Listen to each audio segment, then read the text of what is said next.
SFIയുടെ സമരാഭാസങ്ങൾ നമ്മൾ ഒരുപാട് കണ്ടിട്ടുള്ളതാണ്. അവർക്ക് സമരം ചെയ്യാൻ അറിയില്ല. സമരം ചെയ്യുക എന്ന് പറഞ്ഞു കഴിഞ്ഞാൽ അവരുടെ സമരം എന്ന് പറഞ്ഞു കഴിഞ്ഞാൽ വെറുതെ ബഹളം ഉണ്ടാക്കുക എന്നുള്ളത് മാത്രമാണ്. ഇവിടെ മലയാള സർവകലാശാലയിൽ രാമായണ മാസത്തോടനുബന്ധിച്ച് മലയാളിയുടെ രാമായണ കാലം എന്ന് പറഞ്ഞൊരു സെമിനാർ നടത്തുന്നു. വിശിഷ്ട വ്യക്തിത്വങ്ങളെല്ലാം അവിടെ ഉണ്ട്. ഭാഷയിൽ നല്ല പ്രാവീണ്യം തെളിയിച്ച ആൾക്കാർ, ജയകുമാർ മാഷിനെ പോലുള്ള IAS, ജയകുമാർ IASനെ പോലുള്ളവരൊക്കെ തന്നെ അവിടെ ഉണ്ട്. അങ്ങനെയുള്ള ഒരു സഭയിൽ വന്നിട്ട് രാമൻ സീതയെ ഉപേക്ഷിച്ചതല്ലേ എന്നടക്കമുള്ള പോസ്റ്ററുകൾ, മര്യാദാര പുരുഷോത്തമനല്ല രാമൻ എന്ന് പറഞ്ഞുകൊണ്ടൊക്കെ പോസ്റ്റർ ഉയർത്തി കാണിച്ച് അവിടെ വലിയ ബഹളം ഉണ്ടാക്കുകയാണ്. ഒരു അക്കാദമിക് നിലവാരത്തിലുള്ള ഒരു ചർച്ചയെ വഴിതിരിച്ചു വിടുക എന്നുള്ളതാണ് SFI അവിടെ ചെയ്തത്. SFI ഈ പറയുന്ന പലസ്തീനിൻ്റെ അനുകൂലമായിട്ടും ഈ പറയുന്ന എല്ലാ ഭീകരവാദ പരിപാടികളെയും ഉയർത്തി കാണിച്ചുകൊണ്ട് അതിനെല്ലാം പിന്തുണച്ചുകൊണ്ട് സെമിനാറുകൾ നടത്തി അതെല്ലാം അക്കാദമിക സ്വാതന്ത്ര്യമാണെന്ന് പറയുകയും ചെയ്യുന്ന SFI ആണ് ഇവിടെ രാമൻ്റെ പേരെന്ന് കേട്ടപ്പോൾ ഹാലളവുന്നത്. ഇത് തികഞ്ഞ മൂഢതയല്ലേ? അല്ല, SFIക്ക് അതിനുള്ള അധികാരമുണ്ട്. ഞാൻ മനസ്സിലാക്കുന്ന വെച്ചിട്ട് SFI എന്ന് പറയുന്ന പ്രസ്ഥാനത്തിന് ശ്രീരാമനോട് ആദരവ് തോന്നേണ്ട യാതൊരു ആവശ്യമില്ല. ശ്രീരാമൻ എന്തിനെ SFIക്കാരെന്തിനെ ആദരിക്കണം? ഞാൻ ധരിച്ചത് അവിടെ പങ്കെടുത്ത ജയകുമാറൊക്കെ അല്ലേ. എന്തുകൊണ്ടാണ് ജയകുമാറിൻ്റെ കരണത്തൊരു അടി കൊടുക്കാതിരുന്നതെന്ന് എൻ്റെ സംശയം. ആർഷം ഉണ്ടായിട്ടുണ്ടാവില്ല അവിടെ. ആർഷം ആരെങ്കിലുമൊക്കെ ഉണ്ടായിരുന്നെങ്കിൽ ഈ പറയുന്ന പ്രസാദ മാഷിനും, വൈസ് ചാൻസലർ പ്രസാദല്ലേ, ആ പ്രസാദ മാഷിനും ജയകുമാറിൻ്റെയൊക്കെ കരണക്കുറ്റിക്ക് അടി കൊടുത്തനെ. കാരണം ഇന്ന് ആർഷവും സഹിക്കില്ല. കാരണം ആർഷം എന്ന് പറയുന്നത് യഥാർത്ഥ കമ്മ്യൂണിസ്റ്റാണ്. യഥാർത്ഥ കമ്മ്യൂണിസ്റ്റ് എന്ന് പറഞ്ഞിട്ടുണ്ടെങ്കിൽ ഈ പറയുന്ന ഹിന്ദുയിസത്തിന് ഒരിക്കലും കമ്മ്യൂണിസ്റ്റിനെ അംഗീകരിക്കാൻ സാധ്യമല്ല. ഹിന്ദു വിരുദ്ധ പ്രസ്ഥാനം തന്നെയാണ് കമ്മ്യൂണിസ്റ്റ് പാർട്ടി. കാരണം കമ്മ്യൂണിസ്റ്റ് പാർട്ടിയുടെ ചരിത്രം എങ്ങനെയാണ്? കാരണം കമ്മ്യൂണിസ്റ്റ് പാർട്ടിയുടെ ആവിർഭാവം ഉണ്ടാകുന്നത് പ്രധാനമായിട്ട് സോവിയറ്റ് റഷ്യയിലാണ്. ഈ സോവിയറ്റ് റഷ്യയിൽ കമ്മ്യൂണിസ്റ്റ് പാർട്ടി ഉണ്ടായിട്ടുള്ളത് സ്റ്റാലിൻ്റെ ഭരണം ഉണ്ടായിരുന്നു. നമ്മുടെ ഇതിന് ശേഷം, സെക്കൻഡ് വേൾഡ് വാറിന് ശേഷം സ്റ്റാലിനാണ് അവിടെ കൂടുതൽ കാര്യങ്ങൾ നോക്കിയിരുന്നത്. സ്റ്റാലിൻ ആ കാര്യത്തിൽ ഒരു പ്രധാന കാര്യങ്ങൾ ചെയ്തിരുന്നു. ആ നാട്ടിൽ ഈ ബുദ്ധിജീവി എന്ന് പറയുന്നൊരു വിഭാഗം ഉണ്ടായിരുന്നു. അവരെ അങ്ങോട്ട് കംപ്ലീറ്റ് പുള്ളി അങ്ങോട്ട് ഇല്ലായ്മ ചെയ്യാൻ തീരുമാനിച്ചു. ഉന്മൂലനാശം വരുത്തി പുള്ളിയെ. എല്ലാ ബുദ്ധിജീവികളെയും പുള്ളി അങ്ങോട്ട് കൊല്ലാക്കൊല ചെയ്തിരുന്നു. അതിനുശേഷമാണ് കേരളത്തിൽ നിന്ന് കുറേ ആളുകളെ ബുദ്ധിജീവികളെ റഷ്യ കാണിക്കാൻ വേണ്ടി കൊണ്ടുപോയി. അത് ഇവിടുത്തെ കമ്മ്യൂണിസ്റ്റ് പാർട്ടിയുടെ സൂത്രപ്പണിയായിരുന്നു. കാരണം കോൺഗ്രസ്സുകാരൻ പ്രധാനമായിട്ട് ഇവിടെ പഠിക്കാൻ വേണ്ടി കൊണ്ടുപോയത് ബ്രിട്ടനിലേക്കാണ്, ഇംഗ്ലണ്ടിലേക്കാണ് കൊണ്ടുപോയത്. അവർ ഇംഗ്ലണ്ടിൽ കൊണ്ടുപോയിട്ട് ബാരിസ്റ്റർ എടുപ്പിച്ച് അത് ബ്രിട്ടീഷുകാരുടെ പരിപാടിയായിരുന്നു ആദ്യകാലത്ത്. അവരുടെ പ്രേരണയിലാണ് ധാരാളം കോൺഗ്രസ്സുകാർ ബ്രിട്ടനിൽ പോയിട്ട് ബാരിസ്റ്റർ എടുത്തു. ഈ ബാരിസ്റ്റർ എടുത്തവരൊക്കെ കോൺഗ്രസ്സുകാരൊക്കെ അന്ന് ബ്രിട്ടന് അനുകൂലമായിട്ട് നിൽക്കുന്നതാണ് ബ്രിട്ടൻ ധരിച്ചത്. സംഭവിച്ചില്ല. അവരെല്ലാവരും ഇന്ത്യൻ സ്വാതന്ത്ര്യ സമരത്തിന്റെ ഭാഗമായി. അത് മഹാത്മാഗാന്ധിയാണെങ്കിലും പണ്ഡിറ്റ് ജവഹർലാൽ നെഹ്റു ആണെങ്കിലും വരുന്ന എല്ലാവരും തന്നെ ഇന്ത്യൻ സ്വാതന്ത്ര്യ സമരത്തിന്റെ ഭാഗമായിട്ട് മാറിയിട്ടുണ്ട്. ഇത് മറിച്ച് കമ്മ്യൂണിസ്റ്റ് പാർട്ടി ചെയ്ത് അങ്ങനെയല്ല. സെക്കൻഡ് വേൾഡ് വാറിന് ശേഷം കമ്മ്യൂണിസ്റ്റുകാർ കേരളത്തിൽ നിന്ന് ഒരുപാട് എഴുത്തുകാർ റഷ്യ കാണിക്കാൻ വേണ്ടി കൊണ്ടുപോയി. അതിൻ്റെയൊക്കെ ചിലവ് വഹിച്ച് റഷ്യക്കാരെ വഹിച്ചത്. അങ്ങനെ പോയിട്ടുള്ള ആളുകൾ ഇപ്പോൾ കേരളത്തിൽ തന്നെ ചില ആളുകൾ നിലമ്പൂരിലേക്ക് പിന്തുണ കൊടുക്കണം എന്നൊക്കെ പറഞ്ഞ് ചില സാഹിത്യകാരന്മാരൊക്കെ ഉണ്ട്. ഇവരൊക്കെ ഇങ്ങനെ കാശ് മേടിച്ച് പോയവരാ. ഇവരെല്ലാം റഷ്യ കാണാൻ വേണ്ടി പോയവരാണ്. ആ റഷ്യ കണ്ടതിന് ശേഷം ഇവർ ഗംഭീരമായിട്ടുള്ള പാട്ടൊക്കെ എഴുതി. ആ റഷ്യ എന്നൊരു നാടുണ്ടെങ്കിൽ എന്നൊക്കെ പറഞ്ഞൊരു പാട്ടൊക്കെ എഴുതി. ചില ചൈനയെക്കുറിച്ച് എഴുതി. മധുര മനോഹര മനോജ്ഞ ചൈന എന്നൊക്കെ പറഞ്ഞിട്ട് ആ പാട്ടുകളൊക്കെ എഴുതിയത്. ഈ പറയുന്ന ആളുകളൊന്നും റഷ്യയെക്കുറിച്ച് കൃത്യമായിട്ട് പഠിച്ചിട്ടില്ല. അങ്ങനെ പഠിച്ചൊരാളുണ്ട്. ആളുടെ പേരാണ് P. കേശവദേവ്.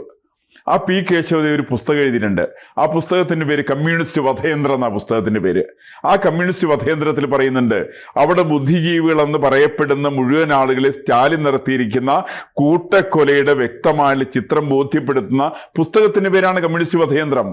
ആ മാത്രമല്ല, സ്റ്റാലിൻ മാത്രമല്ലേ, സ്റ്റാലിൻ ഒരു ഭരണഘടന ഉണ്ടാക്കി. 23 അംഗ ഭരണഘടനാ സമിതി ഉണ്ടാക്കി. അവർ ഭരണഘടനയൊക്കെ ഉണ്ടാക്കിയിട്ട് സ്റ്റാലിൻ്റെ മുമ്പിൽ കൊണ്ടിട്ട് അവരങ്ങ് പ്രദർശിപ്പിക്കുകയാണ്. സ്റ്റാലിൻ അതൊക്കെ വായിച്ചു നോക്കി. അതിനുശേഷം ശരിയാന്നൊക്കെ പറഞ്ഞു. തല ഉലുക്കിയതിന് ശേഷം സ്റ്റാലിൻ ചെയ്തത് അതിൽ 15 പേര്, നിരന്ന് നിൽക്കുന്ന 15 പേരെ മതി ഷൂട്ട് ചെയ്യാണ്. 15 പേരും പുള്ളി കൊന്നുകളഞ്ഞു. ഇതൊക്കെ ചരിത്രത്തിന്റെ ഭാഗമാണ്. ഇങ്ങനെയുള്ള പ്രവർത്തനമാണ് കമ്മ്യൂണിസ്റ്റ് പാർട്ടിയുടെ അഖില ലോക ചരിത്രം. ശരിക്കതാണ്. കമ്മ്യൂണിസ്റ്റ് പാർട്ടി ലോകത്തിൽ ഒരിക്കലും ബുദ്ധിജീവികളെ അംഗീകരിച്ചിട്ടില്ല. അവർ എഴുത്തുകാരെ അംഗീകരിച്ചിട്ടില്ല. അവർ ചിന്തകന്മാരെ അംഗീകരിച്ചിട്ടില്ല.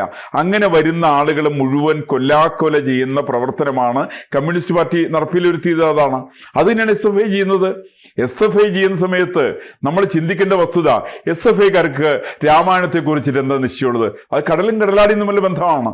ഈ രാമായണം എന്ന് പറഞ്ഞാല് മലയാള ഭാഷയിൽ അതിനെക്കുറിച്ച് ബാലേന്ദ്രൻ ചുള്ളിക്കാട് പറയുന്നത്, പണ്ട് സക്കറിയ പറഞ്ഞു, ഞാൻ പുസ്തകങ്ങൾ ചിലത് വായിച്ചിട്ടുണ്ട്, പക്ഷെ ഞാൻ രാമായണം വായിച്ചിട്ടില്ല, ഞാൻ മഹാഭാരതം വായിച്ചിട്ടില്ല, ഭാഗവതം വായിച്ചിട്ടില്ല എന്നൊക്കെ സക്കറിയ വലിയ പൊങ്ങച്ചത്തോടുകൂടി കൊണ്ടാ പറഞ്ഞേ. ആ സമയത്ത് ചുള്ളിക്കാട് പറഞ്ഞെന്ന് വെച്ചിട്ടുണ്ടെങ്കിൽ അത് അങ്ങയുടെ എഴുത്തിൽ കാണാനുണ്ടെന്നാ പറഞ്ഞേ. കാരണം വേണ്ടത്ര ഭാഷാശുദ്ധിയില്ല, വേണ്ടത്ര വാക്കുകളില്ല. മലയാളത്തിൽ ഏറ്റവും കൂടുതൽ പദസമ്പത്തുള്ള ഇറങ്ങിയിരിക്കുന്ന പുസ്തകത്തിന്റെ പേര് രാമായണം എന്നാണ്. അത് മറ്റേ സക്കരയ്ക്ക് മനസ്സിലാവില്ല. 6500 വാക്കുകളാണ് രാമായണത്തിലുള്ളത്. അത് തുഞ്ചത്ത് രാമാനുജൻ അച്ഛൻ എഴുതിയത്. ഈ കഥ എങ്ങനെ കമ്മ്യൂണിസ്റ്റുകാർക്ക് മനസ്സിലാവുക?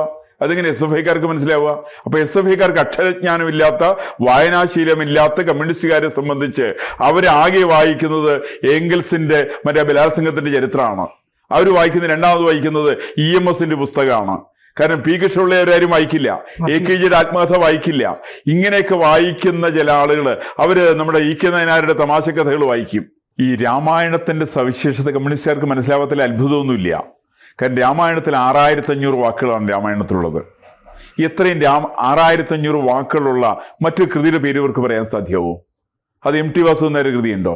ഡോക്ടർ സുകുമാർ അഴീക്കോടിന്റെ കൃതിയുണ്ടോ? ഇല്ല. സുകുമാർ അഴീക്കോടിന്റെ തത്വമസിയെ കുറിച്ച് അദ്ദേഹം തന്നെ സ്വയം പറഞ്ഞിട്ടുള്ളത് മാക്സിമം 2000 വാക്കുകൾ ഉണ്ടാവും.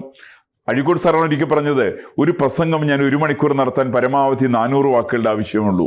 സാധാരണ പ്രസംഗത്തിന് 250 വാക്ക് മതി എന്ന് പറഞ്ഞാൽ ഡോക്ടർ സുകുമാർ അഴീക്കോടാണ്. മറിച്ച് രാമായണത്തിൽ അങ്ങനെയല്ല. എഴുത്തച്ഛന്റെ രാമായണത്തിന്റെ പൂർണ്ണമായിട്ട് രാമായണം വരുന്ന സമയത്ത് 24,000 ശ്ലോകത്തിനകത്ത് വരുന്നത് 6500 വാക്കുകളാണ്. ഇത് കമ്മ്യൂണിസ്റ്റുകാരൻ എങ്ങനെ മനസ്സിലാവുക? ഇത് കമ്മ്യൂണിസ്റ്റുകാരും മനസ്സിലാവില്ല. അതിനകത്ത് ഓരോ കഥാപാത്രം നിങ്ങൾ എടുത്തു നോക്ക്. കാരണം രാമന്റെ പൂർണ്ണമായിട്ടുള്ള എല്ലാ പ്രവർത്തനവും ധർമാധിഷ്ഠിതമാണ്. കമ്മ്യൂണിസ്റ്റ് പാർട്ടി അങ്ങനെയാണോ? Communist party EM Sankaran Namboodiripad Keralam കണ്ട ഏറ്റവും മോശം മുഖ്യമന്ത്രി. ആളുകൾക്ക് അരി കൊടുക്കാതെ കണ്ട് ഒരു ഭക്ഷ്യവകുപ്പ് മന്ത്രിയെ കൊണ്ട് അഴിമതി നടത്താൻ കൂട്ടുനിന്നിട്ടുള്ള മന്ത്രിയുടെ പേരാണ്, മുഖ്യമന്ത്രിയുടെ പേരാണ് EM ശങ്കരൻ നമ്പൂതിരിപ്പാട്.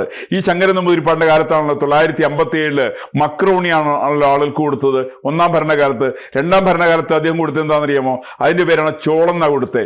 ആ ചോളം റേഷൻ കടയിൽ കൂടി കൊടുക്കാൻ പറ്റാത്തത് കൊണ്ട് പോലീസ് സ്റ്റേഷനിൽ കൂടി കൊടുത്ത ആളാ EM ശങ്കരൻ നമ്പൂതിരിപ്പാട്. അങ്ങനത്തെ ഒരു മന്ത്രി ആ പുള്ളി. രണ്ടാമത്തെ ആളുണ്ട് EK നായനാര്. EK നായനാർ എങ്ങനെയാ?